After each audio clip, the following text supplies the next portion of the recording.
आओ मैं एक बुजुर्ग की बारगाह में लेके चलता हूँ, जिसको दुनिया हज़रत मौलाना हिदायतुल्लाह खानपुरी रामपुरी रहमतुल्लाह अलैह के नाम से जानती है। ये बुजुर्ग एक जलसे में बैठे हुए हैं, मिलाद शरीफ का प्रोग्राम है, मिलाद शरीफ की महफिल सजी हुई है और मौजू है मेराज मुस्तफा। मेराज मुस्तफा की बात चल रही है। एक खतीब अपनी खिताबत कर रहा है और नबी के जिस्मानी मेराज पर एहतजाज कर रहा है और एतराज में ये कह रहा है कि नबी की जिस्मानी मेराज हो नहीं सकती, इसलिए कि अगर नबी आसमान की जानिब जाते और कुर्रे नार पर पहुंचते वो जल जाते।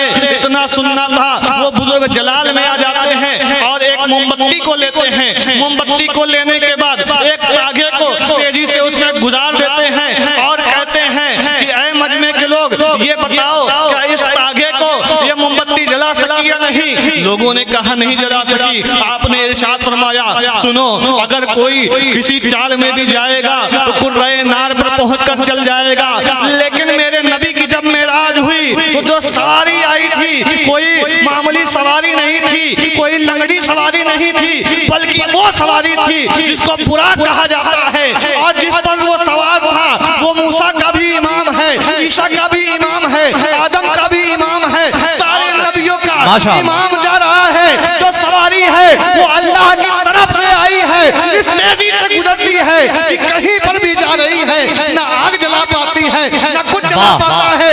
मैं आपसे कहना चाहूंगा, अरे जब नबी के रुमाल को आग नहीं जला सकती तो नबी के जिस्म को आग कैसे जला सकती? बहुत अच्छा माशाअल्लाह। जब नबी के रुमाल को आग नहीं जला सकती तो नबी के जिस्म को कैसे जला सकती है? अल्लाह अकबर। मेरे आका सल्लल्लाहु तआला अलैहि वसल्लम मेराज की रात तशरीफ ले गए और अल्लाह तबारक व तआला का भी दीदार किया।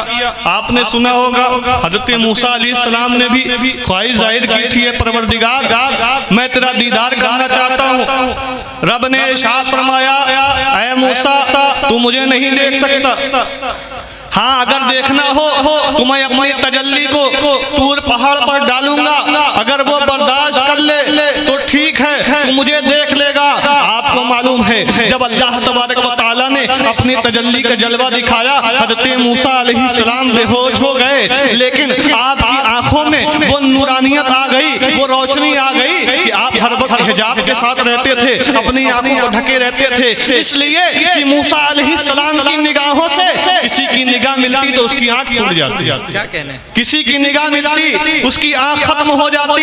एक मर्तबा आपकी बीवी ने ख्वाहिश जाहिर की कि ऐ मूसा पैगंबर, ऐ अल्लाह के कलीम, मैं आपकी आंखों को देखना चाहती हूँ। हज़रत मूसा अलैहिस्सलाम ने इरशाद फरमाया कि ऐ मेरी शरीके हयात, अगर तू मेरी आंखों को देखेगी तेरी आंख खत्म हो जाएगी। उन्होंने इरशाद फरमाया, मैं सिर्फ एक ही आंख से देखना चाहती हूँ। एक आंख को बंद किया, दूसरी आंख से देखने लगी तो वो आंख खत्म हो गई, वो आंख फूट गई।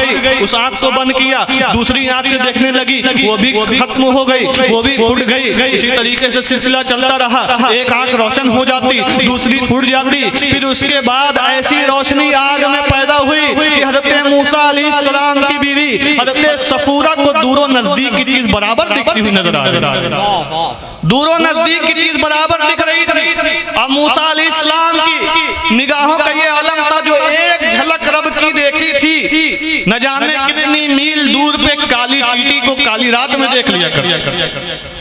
ये मूसा अलैहिस्सलाम की निगाहों का कमाल था। लेकिन आओ देखो, मेरे आका सल्लल्लाहु तआला अलैहि वसल्लम ने तो बनफ्से नफीस अल्लाह तबारक व तआला का दीदार किया और कुरान कहता है फकान काब कौसैन या अदना। अल्लाहु अकबर। मेरे आका सल्लल्लाहु तआला अलैहि वसल्लम ने जब रब का दीदार किया तो मेरे आका की बसारत का ये आलम हुआ कि रब की बसारत का जलवा मेरे आका के बसारत में आ गया और ऐसा जलवा आया कि मादूम को भी देख रहे हैं, हाल को भी देख रहे हैं, माजी को भी देख रहे हैं, मुस्तकबिल को भी देख रहे हैं, सिर्फ दुनिया ही नहीं बल्कि कब्र के हालात को भी देख रहे हैं, और सिर्फ आज की ही नहीं बल्कि क़यामत की खबरों को बताते हुए नजर आ रहा है। क्या कहना? तो ये मेरे आका सल्लल्लाहु अलैहि वसल्लम की बसारत थी कि आंखें इतनी रोशन हो गई कि कब्र का हाल भी दिखने लगा, दिलों का हाल भी दिखने लगा। आपने ये भी सुना होगा जब मेरे आका सल्लल्लाहु अलैहि वसल्लम को मेराज हुई तो एक तोहफा भी मिला था कि नहीं? कौन सा तोहफा मिला था? नमाज का। कौन सा? लेकिन आज हमारा हाल क्या है? हम उस तोहफे को संभालते हैं कि नहीं? बिल्कुल नहीं संभाल। अगर किसी से पूछा जाए चलो अजान हो रही है चलते हैं नमाज पढ़ने, कहते हैं मौलाना साहब इस्तिंजा नहीं, मौलाना साहब ये काम है, हाफिज जी ये काम है, यही बताते हुए नजर आते हैं। और जब परेशान हो जाते हैं तो आते हैं, कहते हैं फूलपुर में सबसे बड़ा आमिल कौन है, सबसे बड़ा चिल्ला करने वाला कौन है? पूछते हैं भाई आपको चिल्ला की क्या जरूरत है, आप आमिल को क्यों पूछ रहे? कहते हैं बहुत परेशान है, तावीज चाहिए। उनके पास जाएंगे, पहुंचते हैं कारी अकबर के पास, पहुंचते हैं मौलाना शाकिर के पास और तावीज लेकर अपनी परेशानी को दूर कर। लेकिन हाल क्या है कि इस्तिंजा से नहीं रहते। और हदीस पाक में आता है कि जब कोई नापाक इंसान घर में रहता है तो रहमत के फरिश्ते घर में नहीं आते, और जब रहमत के फरिश्ते घर में नहीं आएंगे तो आपके घर में बरकत कैसे होगी? कोई कहता है मैं कितना खाता हूं मेरा पेट ही नहीं भरता, मेरे रिस्क में बरकत नहीं होती, उससे पूछा जाए तो बिना बिस्मिल्लाह पढ़ के खाता। अरे तुम्हारे रिस्क में बरकत कैसे होगी, तुम्हारा पेट कैसे भरेगा कि शैतान तुम्हारे साथ खा रहा है? तो आज हमारा ये हाल है कि हम नमाज से दूर नजर आ रहे हैं, और ऐसा दूर नजर आ रहे हैं, ऐसा दूर नजर आ रहे हैं कि अजान होती है और हमारे कानों पर जू नहीं रेंगती। ये हजरत सैयद कबीर शाह बाबा रहमतुल्लाह अलैह का उर्स है। इनको जो ये मकाम मिला है ये किसी और वजह से नहीं मिला है, बल्कि तकवा की वजह से मिला है, नमाज की वजह से मिला है। और आज हमारे मानने वाले नमाज से दूर नजर आते हैं। इसीलिए तो शायर ने कहा कि हरा गुम्बद जो देखोगे नजारा भूल जाओगे, जो तैबा को जाओगे तो आना भूल जाओगे, नमाजों से क्यों करते हो बहाना ए मोमिनो, पड़ेगा कब्र में डंडा बहाना भूल जाओगे। बहुत अच्छा, बहुत। तो हजरात सबसे पहले आप नमाज को शुरू कीजिए, ये उर्से मुकद्दस है। मैं आपको ये पैगाम दे रहा हूँ कि आप नमाज शुरू कीजिए और ऐसा शुरू कीजिए फिर दोबारा ना छूटे। ऐसा शुरू कीजिए कि हर वक्त आप मस्जिद में पहुंचते हुए नजर आइए। कोई ये पैगाम देता है, कोई ये बात करता है कि मैं इस्तिंजा से नहीं हूँ, कोई दोस्तों के साथ लग जाता है, दोस्तों के साथ चला गया, कोई रिश्तेदारी में चला गया, कोई दावत में चला गया और नमाज को छोड़ता हुआ नजर आता है। याद रखो एक वक्त आएगा, हर इंसान को मौत आनी है, आपको भी मौत आएगी। और जब इंतकाल होगा तो ना आपका दोस्त काम आएगा, ना आपके रिश्तेदार काम आएंगे, ना आपके घर वाले काम आएंगे। वही अंधेरी कब्र में आपको लिटाकर चले जाएंगे कि नहीं? कोई आपके साथ लेटेगा? नहीं लेटेगा। दोस्त भी छोड़ देंगे, रिश्तेदार भी छोड़ देंगे, तमाम आइज़ा व अक़ारिब आपको कब्र में छोड़ देंगे। हदीस पाक में आता है कि जब मुर्दे को कब्र में लिटा दिया जाएगा, मुनकर नकीर आएंगे, सवाल जवाब का सिलसिला शुरू होगा। उसके बाद एकदम अंधेरे का आलम होगा, बिल्कुल अंधेरा ही अंधेरा कब्र में होगा। वो बंदा देखेगा, वो शख्स देखेगा कि एक इंसान भी कब्र में बैठा हुआ, और वो इंसान इतना खूबसूरत नूरानी शक्ल कि जिसकी वजह से पूरी कब्र रोशन नजर आ रही है। सुभान अल्लाह, पूरी कब्र रोशन नजर आ रही है। वो कहेगा कि मेरे घर वाले मेरे साथ नहीं आए, मेरे दोस्त मुझे छोड़कर चले गए, मेरा बाप मुझे छोड़कर चला गया, मेरा भाई मुझे छोड़कर चला गया, मेरे रिश्तेदार मुझे छोड़कर चले गए, मेरे अईज़ा व अक़ारिब मुझे छोड़कर चले गए। अरे तू है अजनबी, कौन है जो मेरी कब्र में आया है? मेरा बाप छोड़ गया लेकिन तू यहाँ पर है, मेरे घर वाले छोड़ गए लेकिन तू यहाँ पर है, मेरे रिश्तेदार छोड़ गए लेकिन तू मेरे साथ है, मेरे दोस्त छोड़ गए लेकिन तू मेरे साथ है।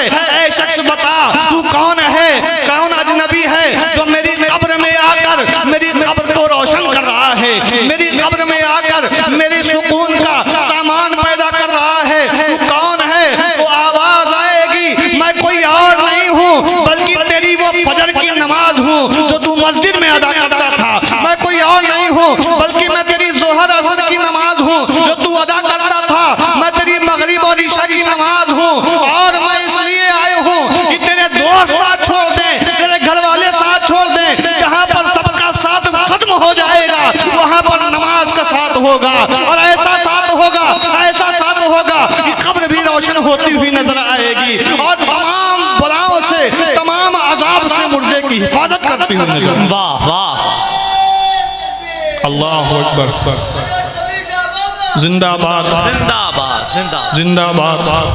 बहुत अच्छा। तो पता चला कि नमाज एक ऐसी दोस्त है जो मरने के बाद भी काम आएगी। आज हमारा हाल ये है कि नमाज जनाजा भी हमको पढ़ना नहीं आता। देखा जाता है फूलपुर में कोई भी जनाजा जाता है, जितने लोग जनाजे में नहीं खड़े हैं उससे ज्यादा लोग तो बाहर खड़े रहते हैं। क्या हम नबी के सच्चे आशिक हैं? बिल्कुल नहीं। हमको तो नमाज जनाजा भी नहीं पता, हम तो नमाजों से भी दूर हैं। अगर आप हजरत कबीर शाह बाबा के उर्स में आए हैं तो मैं आपको ये पैगाम दे रहा हूँ कि आज से कोई भी नमाज कज़ा ना हो, आप नमाजों को अदा करिए, आप नमाज शुरू कीजिए। अल्लाह तबारक व तआला आपकी मुसीबतों को दूर करता हुआ नजर आएगा। इसलिए हदीस पाक में आता है, मेरे आका सल्लल्लाहु अलैहि वसल्लम ने इरशाद फरमाया, अस्सलातु मिअराजुल मोमिनीन, नमाज मोमिनीन की मिराज है। आपने सुना जब मेराज की रात हुई थी तो मेरे आका सल्लल्लाहु अलैहि वसल्लम को अल्लाह तबारक व तआला का दीदार हुआ। अब उनकी उम्मत को क्या तोहफा मिला? उनकी उम्मत को यह तोहफा मिला कि जब बंदा नमाज के लिए खड़ा होता है और अल्लाह अकबर कह करके जब तकबीर कहता है, अल्लाह तबारक व तआला अपनी तजल्ली को उस बंदे के सामने डाल देता है और जब वो सजदे में जाता है तो रब के सबसे ज्यादा करीब हो जाता है। और जब ऐसी नमाज होती है कि नमाज में ही मेराज हो जाती है तो अल्लाह तबारक व तआला सलाम फेरने के बाद उसको ऐसे गुनाहों से पाक कर देता है जैसे अभी माँ के पेट से पैदा हो। वाह वाह, अल्लाह या रसूल अल्लाह सल्लल्लाहु। तो मैं आपको यही पैगाम देना चाहता हूँ, अगर हजरत कबीर शाह बाबा के उर्स मुक़द्दस में आए हैं तो नमाज कभी ना छोड़िए, और जो नमाज छोड़े हैं वो नमाज को शुरू करें, पाक रहने की कोशिश करें। इंशाअल्लाह अज़ीज़ रिज़्क़ में भी बरकतें होती हुई नजर आएगी, घर में भी बरकतें होती हुई नजर आएगी। तूफान नूर आने से चश्म दर फायदा, तो अश्क ही बहुत है, अगर कुछ असर करे वो हमारा नहीं। माशा